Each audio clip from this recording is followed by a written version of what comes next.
Hello, and welcome to Unparliamentary Language, a political podcast that knew a week was a long time in politics and decided to take the summer off. How are you, Rob? Yeah, I'm very well, thank you. How are you? I've been enjoying the summer break, not having to read too many newspapers, and then as you can see from the chat, it's all gone downhill. I was just going to say, I don't want to fill all our listeners with dread, but, it's nice to have a break from politics every now and again. Yes, certainly. Yeah, there's been a couple of things going on, and it's now the time to get overwhelmed by it all again. And so I think we'll move straight on into Headline Quickfire, our usual segment. So I've just done like the last week's worth of headlines, and I figured when we get into the actual roundup itself, we'll dive deeper into other topics. Does that sound good? Yeah, that sounds excellent. Okay, so our first headline here, and again, I've gone for a good pun. You're going to have to imagine me in like a blonde 80s wig. For your spies only, from the Metro. This is the story about the Russian poisoning in Salisbury. This is one that we covered a little while back, where a former Russian agent and his daughter were poisoned in a Novichok attack. The UK had suggested that it was Russian spies for a long time, but hadn't been able to pin it on anyone.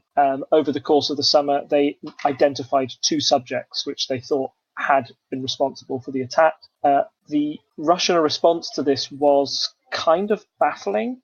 So the two Russians involved said that they weren't spies. They were, in fact, just tourists. They were Russian sports drink salesmen who'd taken 2 days off to see the wonder of Salisbury's Cathedral's 123-foot spire in the snow, which is, for anyone who lives in Britain, it sounds a little bit implausible that of all the places in Britain you decide to go, it would be Salisbury Cathedral.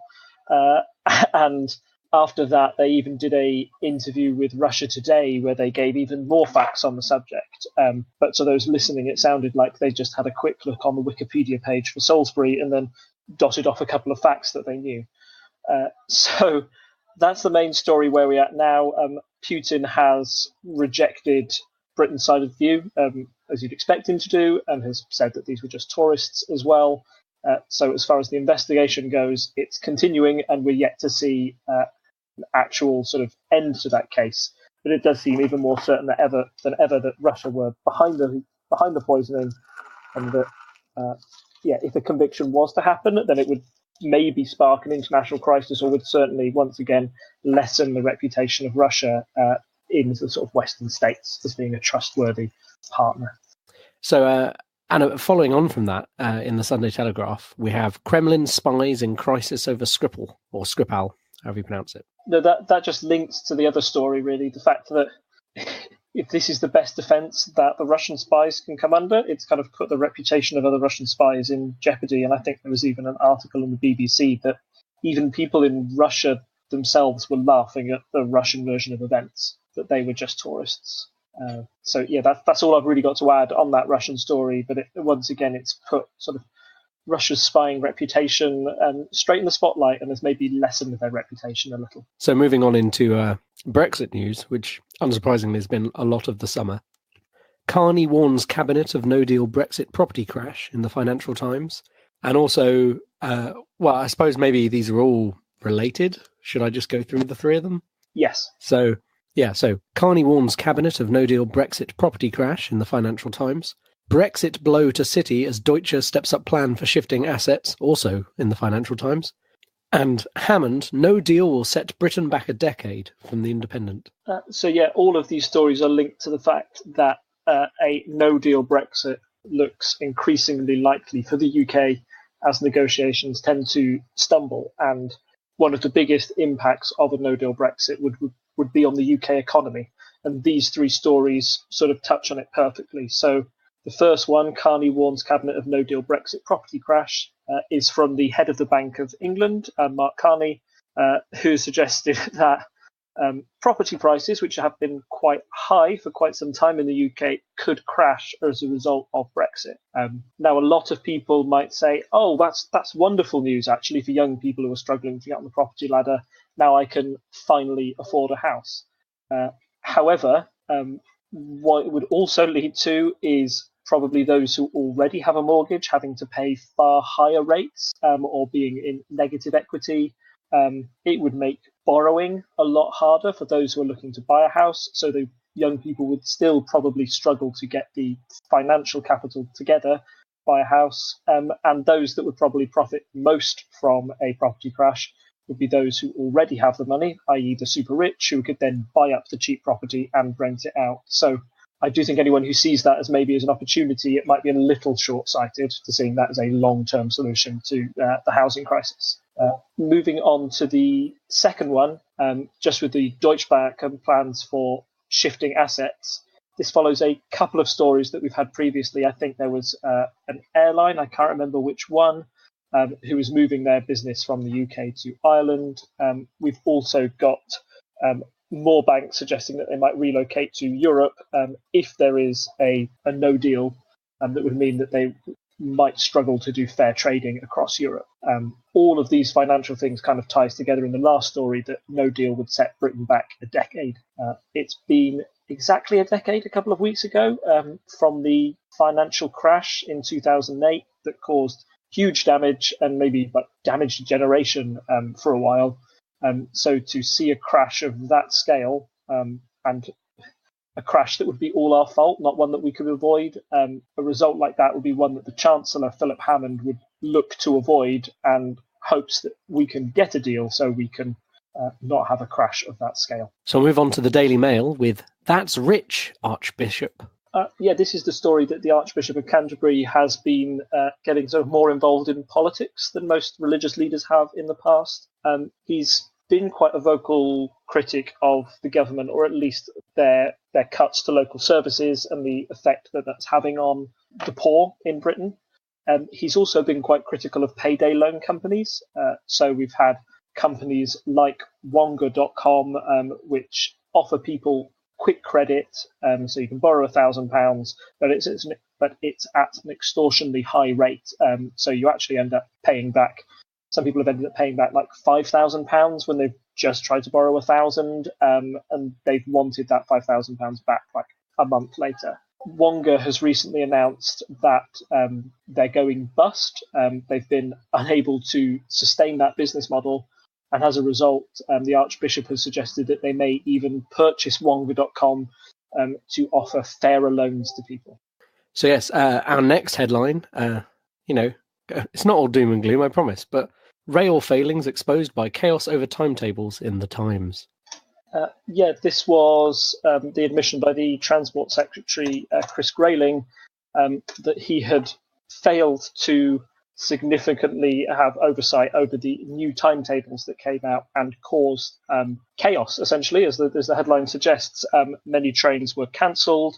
I don't know if you yourself were affected by the changes, but I know that there were several timetable changes put in place to try and raise efficiency, but actually ended up having exactly the opposite effect. I mean, I've been fairly fortunate because most of the issues have not been with South Western Rail. Mostly it was Southern, which is a bit further around from where I am. But one of my colleagues was actually, I don't know if you saw a story from earlier in the year about a train that got stuck for something like 4 hours and people were like stuck, they couldn't get off, people needing glue, etc. It was just like a train home from work, should have taken them 20 minutes. So I do know some people who were personally affected by some of the problems from the timetable. We don't normally throw in headlines. The website we use for the headlines is UK-based. It has, we tend to focus on the more English papers, I suppose. It does have the Scottish papers in there as well. Occasionally has like the Irish papers and the Welsh papers, but it doesn't tend to have American news. And they've just started adding in the New York Times. And I've only really put this in because I want people to have a look at the front page here. It was the New York Times, the plot to subvert an election. And I'll try my best to describe this picture. You can look at it in the show notes, but I'll try my best to describe it.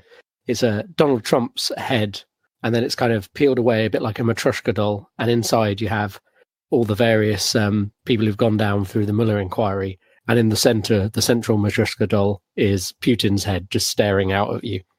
Yeah, it's quite the image as I'm looking at it now, and it's quite the story, and it's one that appears to be sort of unraveling the further we get into the Trump presidency. I do suggest you go to the website, actually, that has the story. They've got a great timeline of the parallel threads, trying to link together everything that's happened. So You've got direct contact with Russians by Trump officials from June 16th, 2015, and then they show how in early 2016 that led to sort of Russian social media fraud and Russian hacking of the election. So the suggestion the paper's making there is that Russia had a direct influence on the election, and we've already known from the independent sort of FBI investigation into this that they certainly believe that Russia had a big impact on the election. They haven't linked it directly with the actions of President Trump, who still very strongly denies any suggestion of collusion between him and Russian officials. But yeah, seeing that timeline spread out like that, it's quite. You can certainly see the link between the two, or at least the suggested link. Over the summer, there have been a couple of important Russian investigation stories that have broken. I can't remember if we touched on it last time, but there was one very bad day for Trump where Paul Manafort, who is Trump's campaign director, who was found guilty on 8 counts. Most of them were financial in nature. They weren't actually directly linked to the Russian collusion scandal, but it still showed that Trump hung around with sort of shady people, and it certainly damaged his reputation. And since then, Manafort has agreed to work with Robert Mueller's inquiry and give any sort of information he knows about any Russian collusion. Also, on that same day, we had Trump's former lawyer, Michael Cohen. He was charged by the FBI, and he said that a candidate had released federal funds to help influence the result of the election. Now, the federal funds everybody thinks he was referring to, even though he didn't name the candidate, was the use of campaign funds to pay Stormy Daniels, the adult actress, who has alleged an affair with Donald Trump. And it was suggested that Donald Trump paid Stormy Daniels hush money to try and keep that story out of the media during the election campaign. All of that, again, isn't directly related to the Russian collusion. That's a very different scandal.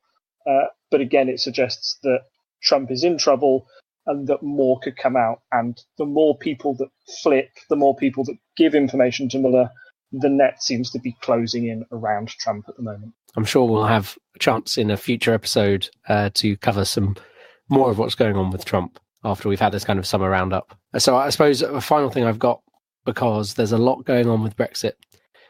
There's a famous phrase that a week is a long time in politics. So I'm just going to read out 3 headlines from the last week. So the first one on Monday in the Times: boost for May as EU backs Irish border plan.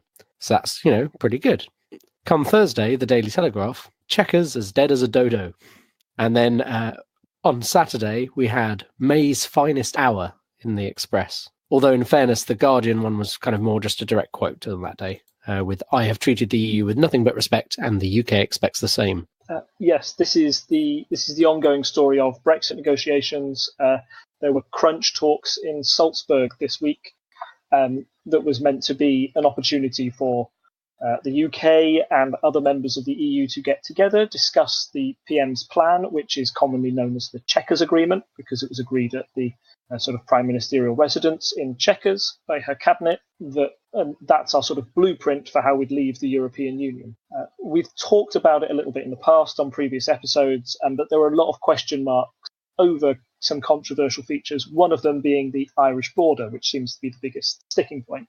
So having that story on Monday, that the EU backed the plan for the Irish border, seemed to give us some hope that we'd reach a deal and that we'd avoid this no deal cliff edge that we've sort of thought we were going towards, but this might save it. Then just before on the Wednesday, I think Theresa May released quite a harsh opinion piece in German newspapers anyway, kind of saying that the UK will not budge. This is the UK's position. We can't negotiate. This is sort of a take it or leave it, sort of parroting the phrase that she said before, that no deal is better than a bad deal. And essentially, this was the best deal the UK could deliver. That seems to have upset some officials in Brussels, and the response on Thursday was quite sort of stringent from the EU, who said, no, we don't like this plan. We especially don't like the EU Ireland border.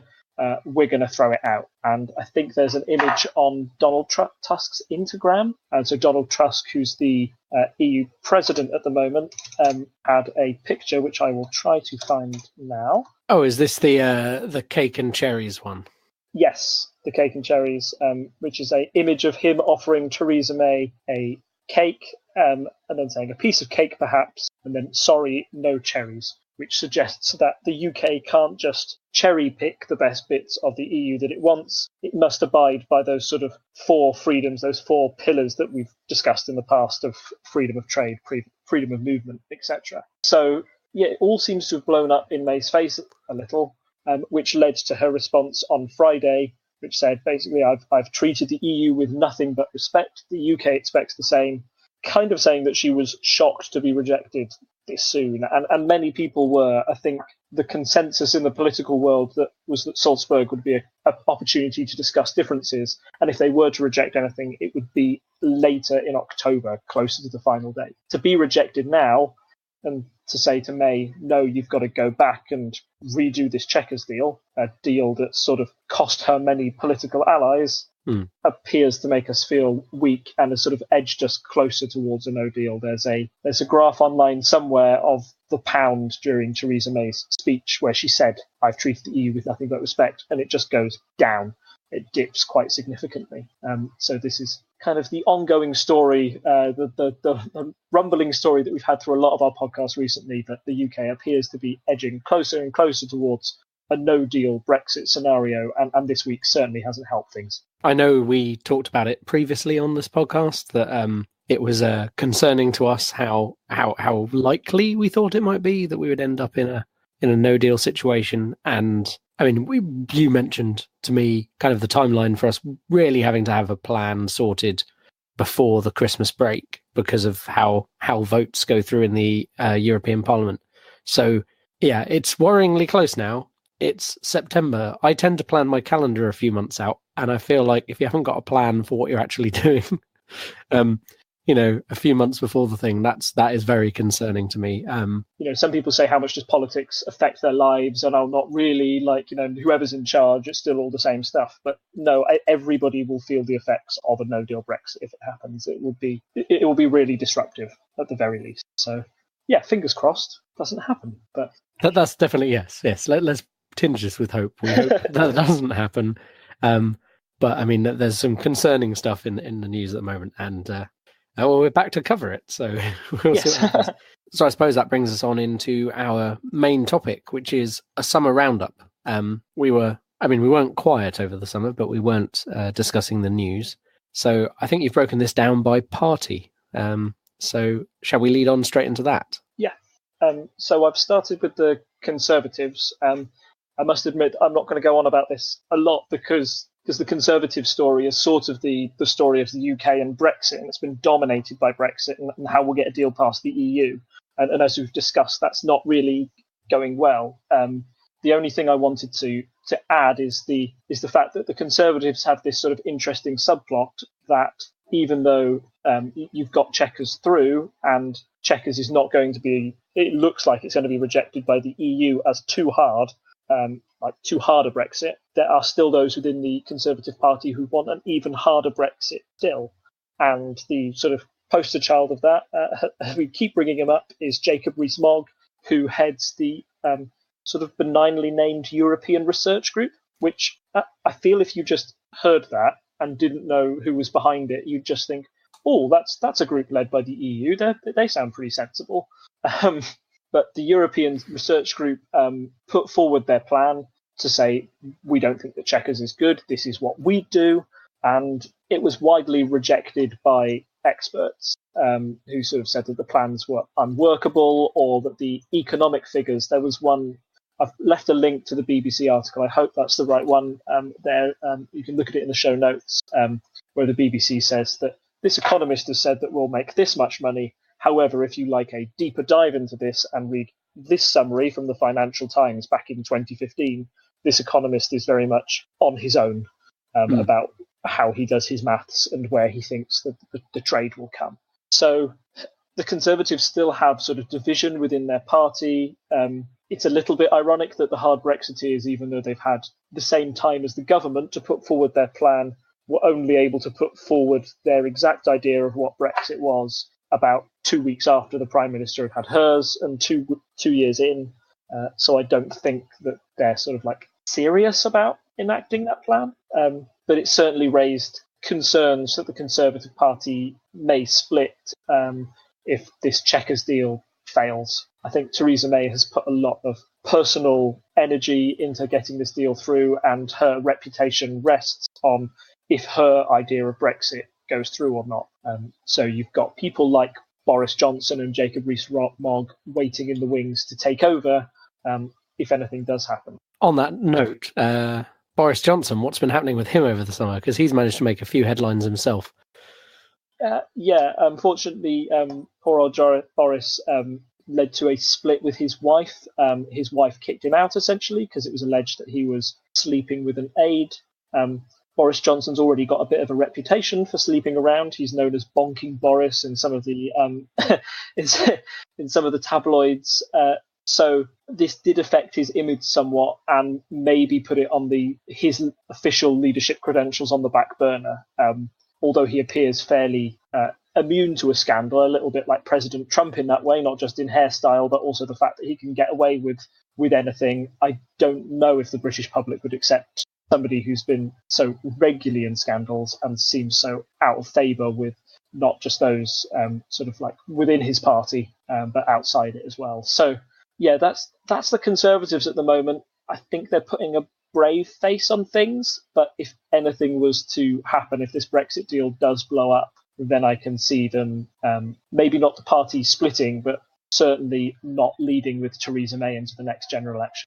So I suppose we mentioned that before on this podcast, that Theresa May is unlikely to continue to be Prime Minister. However well Brexit goes, she will, even if she pulled it off perfectly, it splits the country in two, and people are not going to be happy with her, whatever happens. And so there are these people, as you say, lining up in the wings. But we also had talk, didn't we, from Labour of a snap general election, or planning towards a snap general election before Christmas. Yeah, it seems. I mean, the idea of a general election before Christmas seems mad to me. I think there was a story in the Times today that suggested Theresa May's aides were suggesting that they might have to call one in November to kind of confirm the Chequers agreement. As I suggested, I think that would be madness at this point. Not only has May proven herself to be not a very effective leader during a general election campaign, so in 2017 she let nearly a 20-point lead slip to like a 2-point lead in the polls, and her party lost a majority in Parliament. So she certainly doesn't have good faith among the electorate. Also, the Chequers agreement is seen as quite like universally unpopular, both with those who want to remain and those who want to leave. So calling a general election on that matter also seems bonkers. As well as that, the last reason is that you're having Brexit negotiations. If you do a general election, Parliament dissolves, everybody stops what they're doing, everybody has to start campaigning, and you lose a precious month where you could be negotiating with the EU. The EU cannot negotiate with anybody if they don't know if the next Prime Minister is going to be May or Corbyn. And can you imagine the chaos if Labour suddenly had to draw up a Brexit plan in a month because they'd won an election? They haven't really put forward their own concrete ideas that have been tested by the EU sort of as a workable alternative. So all of that leads me to believe that it's very unlikely there'll be a general election called before Christmas. And if there was, I think things would just get even more chaotic. Yeah, I mean, it doesn't seem like a good idea. We were already saying it wasn't a particularly good idea the last time we had one, which was, again, kind of seemed a bit like point scoring from Theresa May, and it obviously backfired for her. So, yeah, the idea of having another one right now, I think we've discussed briefly in previous episodes about people being a bit, not bored of politics, but there's a lot of fatigue in the current political climate. And I don't think anyone's going to want to call a general election. And I can't really see a way that would work out well for anyone. The Conservatives are also the ones in power. They'd have to be the ones to call an election. You usually don't give up power if you've got a chance of losing it. And we'll go on to discuss the polls in more details, but they're nothing like the polls were when Theresa May called one when things were very favourable for her seemed favourable for her back in 2017. So, yeah, again, another reason not to call a general election. So having discussed Labour a bit, shall we move into how their summer was? They got into a few scrapes as well. No party, I think, got away from the summer unscathed. Yeah, so it's been dominated by three issues, which I'll try and draw on one by one. So the first one is anti-Semitism, which is the story that seems to keep coming back to haunt Labour. They can't quite shake it. And there were two big stories. One was over a picture of Jeremy Corbyn that was found by those in the Mail on Sunday that showed Corbyn in 2014 laying a wreath. Now, there's a dispute about who he laid this wreath for. It was either for terrorists who were linked to the 1972 Munich disaster, where Israeli athletes were killed. So essentially, that's the right-wing view, saying that this is yet more proof that Jeremy Corbyn sympathises with terrorists and is a threat to national security, and also he's anti-Semitic because these people were, targeting Israeli athletes. Or you can say that Jeremy Corbyn was laying a wreath to victims of the 1985 Israeli bombing of the PLO, or the Palestinian Liberation Organization, a bombing that's quite controversial because I believe it killed sort of many civilians as well, and is seen as sort of almost a terrorist atrocity, done by another nation. So there are these two versions of the story. It's unclear which one he laid it for, but again, it sort of looked bad for Jeremy Corbyn, and I would suggest for a good balanced view that you go to the show notes and look at the BBC article that takes a very sort of neutral view and presents both points of view. The other part that sort of touched on the anti-Semitism line that we've got in the Labour at the moment, or at least the crisis surrounding them, was that before the summer had even begun, there were some members of the party, I think most at the forefront of that was Margaret Hodge, a Jewish MP who said that Labour should adopt the International Holocaust Organization's definition of anti-Semitism and add to their constitution. In the end, Labour did do this, but it seemed to take them a couple of revisions, and there was a little bit of controversy that Corbyn wanted to add an addendum to the end of that description, which was then taken off. But ultimately, this diffused some pressure within the party and seems to have put a bit of a lid on the anti-Semitism row for now. But I find it odd how this is just a story that keeps coming up again. I think those with a more left-wing point of view would say that it's because the media are looking to attack Corbyn where possible, and that's a fairly sort of easy line of attack, or one that keeps coming up. But it is sort of bizarre how the leadership have failed to get a real handle on this until now. I think that constitution point does deflect a lot of criticism away from Labour, at least in the short term. It's interesting to see as well. So we tend to discuss the headlines that are from the main papers, as I mentioned earlier, and I'm just scrolling to see if I can find it. But there's also on tomorrow's papers today, they have some of the other papers that you might not pick up or even see in your local supermarket if you're depending on where you live. And one of those is, I think it's the Jewish Times. Give me a second while I try and find it. Are you talking about the sort of the Jewish Chronicle and the other Jewish papers having a sort of a unified headline across all of them at the same time? It may well be that. I just saw the one headline as I was scrolling through, and now I can't find it when I need it. Oh, there it is, the Jewish Telegraph. Lord Sugar tells peers that if Jeremy Corbyn ever becomes Prime Minister of the country, it will be the day Britain dies, was the one I saw, with the day Britain dies in all caps. I know nothing about the Jewish Telegraph. Apparently it's Britain's only regional Jewish newspaper, so I don't know what their views are as a paper, etc. But I'll put that link in here.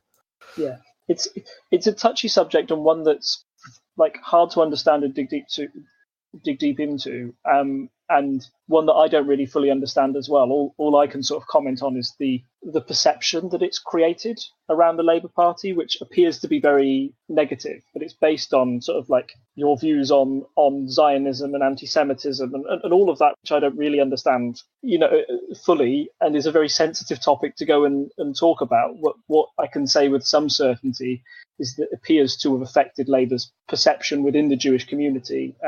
I think we already talked about in the local election where there was one area of London that had quite a big Jewish community, and Labour lost that and lost the chance to take over a council, and many people directed that or linked it to the anti-Semitism crisis that had been happening at the top of the party. So, it's something that continues to roll on. I don't know I think this addition to the Constitution at least puts it in writing that Labour are not an anti-Semitic party, and they are doing exactly what the International Holocaust Organization says, and they will act on that. But I guess the proof will be in the pudding to see if people come forward with allegations of anti-Semitism, if the Labour's constitution is sort of upheld and that they stick to that new wording that they've put in. So there's still more on Labour. I think it's probably our biggest section this evening. Up next, we've got MPs and deselection. So I think there were some targeted Facebook ads today, or maybe it was a friend sharing something, but talking about how this is described as Corbyn democratising the Labour Party. So the idea that MPs no longer have vetoes on who can be put up for election within local Labour parties, and deselection I think we've touched on before. So the idea that if you can remove someone who is the MP from running in the future. Yeah. So we had our first MP leave Labour over the summer. So John Woodcock, he had a vote of no confidence in him done by his own local party and lost. Then Woodcock left, but didn't do as a result of that vote. Kind of said that he was leaving because he didn't agree with Jeremy Corbyn, but those who support Jeremy Corbyn suggest that he sort of jumped before he was pushed.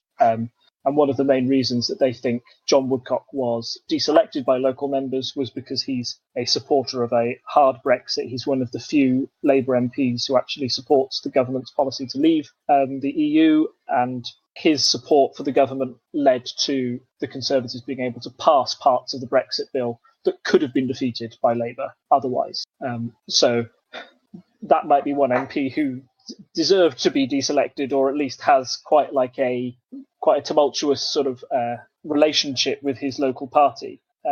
But there are others that are seen as more centrist, that worry that their job might be under threat as more left-wing, or as they might see it, more radical left-wing people get into the party and choose to deselect them. There was a big worry in the 1970s or 80s where MPs said that Labour parties were being infiltrated by Stalinists and Trotskyites,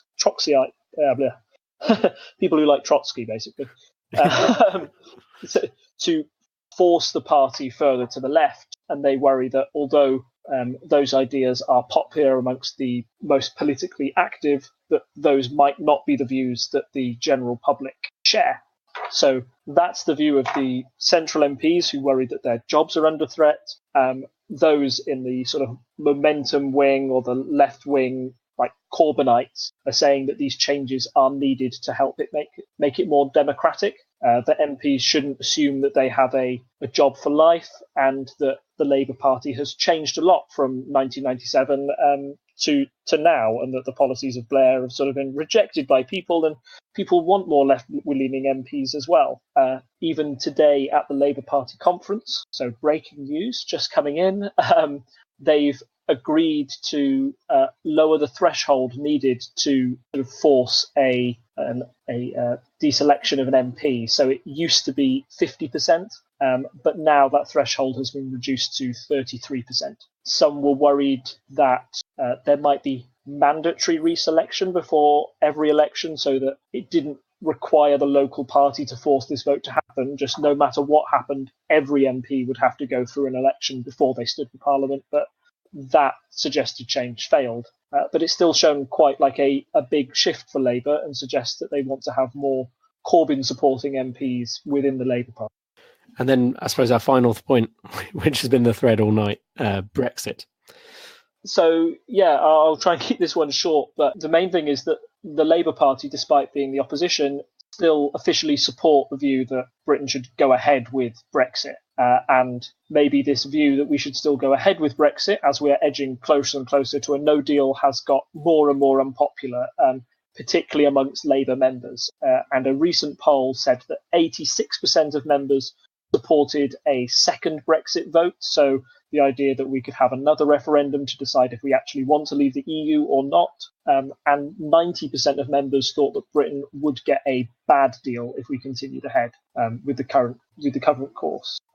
So with Labour still supporting Brexit, there have been a lot of calls for them to support this idea of a second Brexit vote. And at the Labour Party conference that's just started today, Jeremy Corbyn has now said that he would support the views of the members if they voted on a conference resolution to have a second vote. So it appears that Jeremy is prepared to listen to people. There was a bit of worry that Corbyn had been a bit lukewarm on the idea of remaining, that he did want to go through with it, and that he might reject the views of his party membership. However, this sort of goes against everything that Corbyn stands for. Corbyn has been a big proponent for democratising the Labour Party, making it listen to the views of members more, and strongly believes that that's a good way to get elected in the long term. With that going through, or if it does go through at the Labour conference, it could change the fortunes for Labour in the long term. Yeah, and I mean, it would be interesting because we're about to get onto the Lib Dems, and obviously they've taken the big anti-Brexit stance. And how's that been working out for them? Yeah, well, it's not been working out very well for them. They've polled about consistently 7 to 8%. That has, we'll go into it in more depth with the quick polls update, that has spiked a little bit recently. But they're the only party for the last 2 years that's been consistently anti-Brexit, and they've come no closer to winning any major public support for this.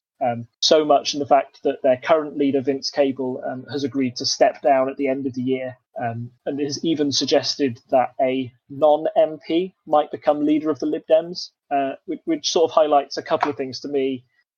Number one, it shows that the party's sort of serious about widening its appeal, that it feels that there might not be enough talent within the small pool of MPs that they have at the moment to be a serious sort of like leadership figure, and then they need to widen that. I think a few people suggested that Gina Miller, the lawyer who campaigned for Parliament to have a vote on the final Brexit deal, might be a possible Lib Dem leader of the future. She's rejected it herself, but those are the kind of names that are being suggested. Somebody who would be more popular than Vince Cable and might not carry the baggage of the Conservative coalition, which has sort of hung over the Lib Dems, and I think is one of the big factors that's persuading people not to vote for them. However, the sort of downside of not having an MP leader means that you're certainly not serious contenders for power. Essentially, if you won an election but your leader wasn't an MP, that means your leader constitutionally couldn't become prime minister, because our constitution demands that an MP must be, you must have a member of parliament to be leader of the country. So it's kind of interesting, their approach they're taking, but I think if we're realistic, we don't expect the Lib Dems to win power anytime soon. I mean, not with 10%, well, 8% of the vote. I just wondered, because on that point, like, I suppose I always kind of knew it, but if they were to win and their leader was not an MP, but they had the majority of MPs, would they not just be able to be like, oh, he's the new leader now, or she's the new leader now? I imagine you'd probably have to have, like, the deputy leader of the Lib Dems must be an MP or something, or put into their constitution somewhere to make sure there was at least somebody who they could say, well, this is prime minister, but they're sort of prime minister only in, like, they're a puppet prime minister. They're really listening to the leader over here. It's a very unlikely scenario, but I imagine that that's what they do. No, it's one of those things where it's probably never come up, but intrigued. Okay, so this is where we'd have an ad break if we had an ad, but we don't have an ad. This week's episode brought to you by the crippling doubt about Brexit. Okay, so then we'll move on to our quick polls update. So we'll go over to the polls, and the last episode we recorded with news in was on the 2nd of August. Okay. So just to give people a summary, through July, Labour was doing pretty well. Then things got a bit closer, Conservatives and Labour going back and forth, which has been kind of usual. And then where have we got to now in kind of late September? So things were sort of looking up for Labour towards the end of August, and at the start of September, you've got some sort of like Labour at +3, a Delta poll on the 16th of August, and Salvation, which is usually touted as one of the pollsters that got the last general election most accurate, had Labour on +4 at on the 1st of September. However, since then, since September towards the end, the Conservatives have got back into the lead, at least in the short term, although the latest one on the 22nd showed a tie between the two big parties. But it appears that the Conservatives are edging ahead, despite all of this kerfuffle over Brexit and Brexit seeming to go south. So the reason for that or one of the suggestions I've got is that if you have I would suggest you go to the website. You can find in the show notes and look at the graph, as this provides the best visual representation. The Lib Dems, until about late August, were polling around about 8%.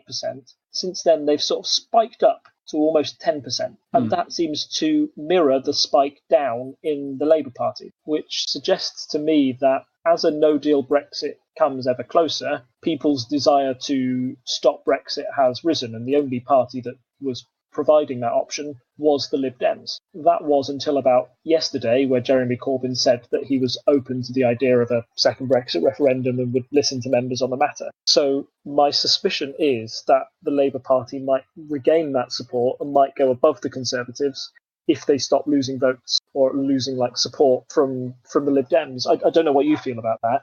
I mean, that is interesting because, as you say, in fact, there's an Ipsos Mori poll from the 18th of September where the Lib Dems hit 13%, which is higher than we were just saying in our kind of summer roundup. But then if you do look back, it is, they tend to peak at 10 or 11%. That sounds kind of reasonable. I can see why, as people get more concerned about Brexit, they would move towards the one party that had been saying we're anti-Brexit. And if, as you say, Labour's just changed their view on that, then, or potentially changing their view pending a vote. But, if 86% of people in the party think one way, that's pretty likely that it's going to change the view of the party. I think I broadly agree with you there. I don't have any particular reasons to disbelieve your hypothesis. But it's just very striking to me, that 13 that jumps out for the Lib Dems in mid to late September, which probably does imply people are actually starting to really think about the implications of Brexit now. Yeah, and I think we talked about the possibility of general election, and looking at those polling numbers, nothing's really changed since. The Labour and Conservatives are so close that it really would be a toss-up if we were to have an election tomorrow. So I don't think it's in anybody's interest to have one. It's been really interesting for me that the Conservatives haven't lost more support over this time as a no deal gets ever closer. You'd think that the public would punish the party in charge of putting that through, and I think I'm going to say that I'm saying this without any polling figures to back this up. It's just a feeling, but I feel most people think that Brexit negotiations have gone badly, or we are likely to get a bad deal out of it at the end of it.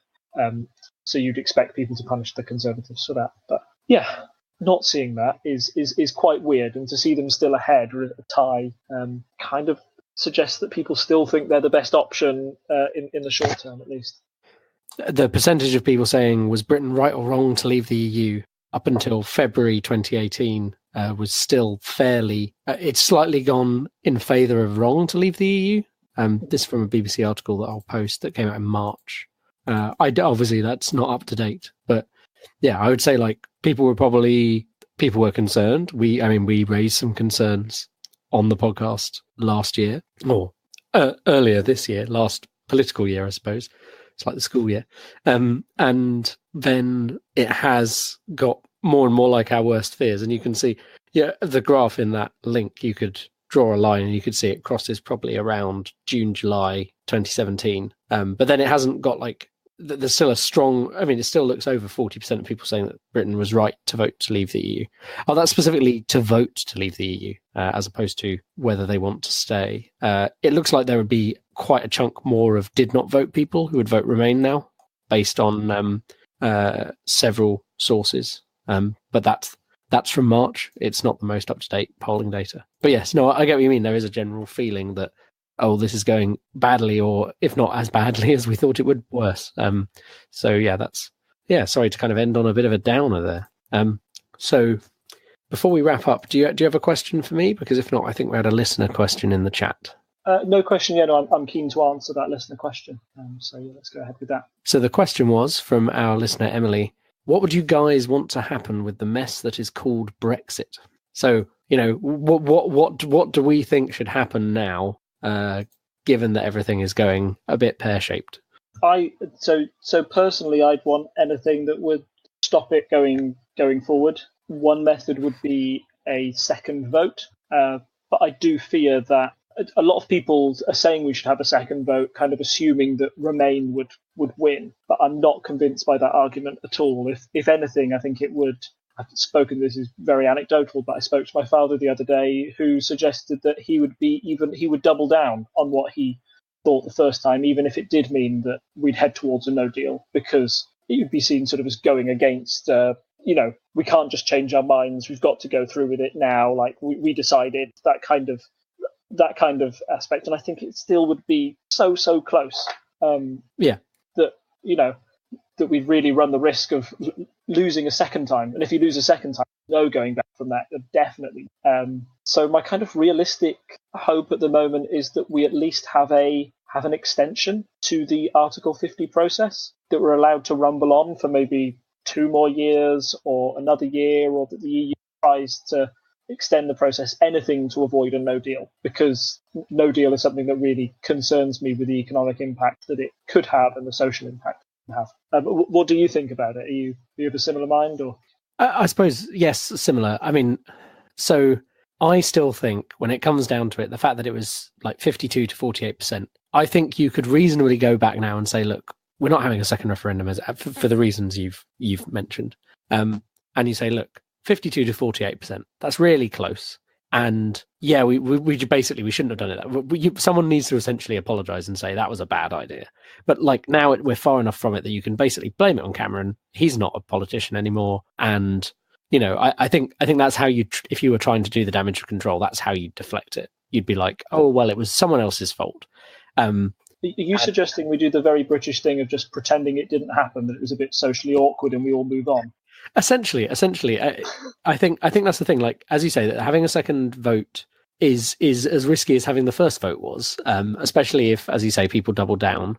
You have to get those people who didn't vote and say they would vote Remain now out, like in droves, to ensure that it does go the way that we would like it to go, which is to Remain. I think probably, yeah, if, obviously, if I could click my fingers magically, I would have the vote never have happened and we'd stay in the EU. I think probably, there have been several times that the EU leaders have said, look, if you don't want to do this, we're okay with you staying, So I feel like that would be the answer to have essentially, look, we're really sorry about what's happened, but like, we understand that there are people who are concerned about being in the EU. That's what the vote showed. And then you have to discuss, where do we go from there? And, if that is, it's just the fact that it had to be within 2 years. All of it seems to have been like, we've discussed this before, but several bad decisions, one after the other. It's like, first we had the vote, then it's, we have to trigger Article 50 and we've got 2 years and we'll totally be able to sort it. Like, if that vote clearly shows that some people are upset with the state of our involvement in the EU. And while I strongly believe that we are in the best position within the EU, where we have our veto and we can do various things we had already essentially cherry-picked a deal with the EU on a lot of issues. If you take that vote and say, look, well, enough of the populace are annoyed in some way with the EU, then we go and we have a discussion and stuff comes from there. And I think that's the only way it would really work. Exactly how that would work, I mean, I don't have a perfect solution. Yeah, I think if anyone did, we would have had it by now. That's the one thing. Well, why is it taken so long? Is it for 2 years? Is it because our leaders are unable, or is it just because Brexit's really hard? I think a lot of it's down to Brexit's really, really damn hard and very complicated to get right, whoever was doing it. And no deal is sort of the easiest solution because it requires the least action from us, or the least plan. That being said, it would almost certainly have the biggest impact on everyone as well. Yeah, I mean, I would obviously try and reduce the repercussions. And again, I think we've said this before. I mean, I feel that I am fortunate enough to be in a quite privileged position where I will probably be okay. I mean, I don't own a house, so I'm not losing out on sudden equity on my house because I rent. I mean, there's obviously going to be problems. Like if prices of things go up, it will affect me, and I'll have to be stingier with what I buy and so on. And I'm not thinking for a moment that I'll be unaffected, but I feel like I am in a fortunate position where I am, being in London, working for the company I do, that I will probably be all right. And I think there definitely was, post the vote, I got this impression of this anger at the people who'd voted to leave. And we had all these things, people saying, oh, well, everyone who voted to leave was stupid, blah, blah, blah. All these things, which we're not going to dive into, but people voted for various reasons that weren't all because they had the wool pulled over their eyes. And like, I think we want the option that's best for everyone, right? Like, yeah. At the moment, it seems like the option we're going to get is going to most help Rees-Mogg and his other hedge fund friends. And then the rest of us will be in various states of annoyed. The people who actually, the kind of the working class people who may have voted for it will probably get screwed out of jobs. We've discussed all these problems before, but I feel like we need to come up with some kind of plan that tries to mitigate the damage to all sectors of the economy, all walks of life, whatever it is. I don't have a perfect solution, but it's not my job to have a perfect solution. Like, the politicians are supposed to do this and they're working on it all the time. it's kind of, the buck has to stop with them, really. It's, yeah. I've kind of gone off on one a bit there. I don't know about a summary to that point, but I'm not particularly optimistic, and I'm generally quite an optimistic person about how Brexit's going to turn out at the moment. Yeah, I'd totally agree with you there. Sorry to end it on such a downer.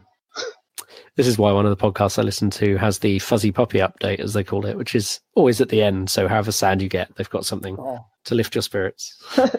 Well, no such thing here. This is life, kids. Deal with it. Okay. That has been a summer roundup, and we're now back on our normal bi-weekly or fortnightly schedule. And we'll be discussing the news as it happens. It's going to be an interesting, it's 6 months, isn't it, until March? We're pretty much, is it 6 months and a week, I think, yes, to the activation of Article 50 and the actual leaving of the EU. So 6 months, and we're going to be here discussing it every fortnight.